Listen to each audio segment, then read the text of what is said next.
ٹھوستے تینوں انج کرانگے تیرے سارے بیلی تیری ساریاں پرانیاں سڑیاں ہویاں پھکیاں چوکے تیرے سنگ وچ بھی تنن نا تو ہمیں تو اٹھن دے قابل نہیں رہیں گا۔ ہاں بھائی مرزا منگول اکیلے بیٹھے بیٹھے خواب و خیالوں کی دنیا میں مست سبھی کو ٹھس اور فنش کیے جاتے ہیں، کون روکتا ہے؟ سامنے بیٹھے لوگ تو بس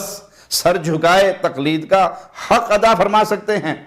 وگرنہ دروازے پر فضیلت الشیخ ابو یحییٰ نور پوری حفظہ اللہ پہنچے، بیل دی، دروازہ کھٹکھٹایا، ٹیلی فون کیا گیا، مرزا اتھے ہی ٹھوس ہو گیا۔ مرزا کا ڈائلاگ سنیے، وہ کہتا ہے ہم کہتے ہیں، پھر وہ کہتا ہے ہم کہتے ہیں، پھر وہ کہتا ہے پھر ہم کہتے ہیں۔ مرزا کے ساتھ یہ سب کچھ واقعاتی دنیا میں ہوتا کہاں ہے؟ خواب دیکھتے ہوئے اگر یہ سب کچھ ہوتا تو ہمیں نہیں پتا، فون تے تو چکدا نہیں، کوئی عالم تیرے بوئے تے آ جائے تے بوہا کھولدا نہیں، تیرے شہر جا کے آوازہ لگاویں تے تو ڈورا ہو جانا ہے، اور پھر اپنے کمرے میں اپنے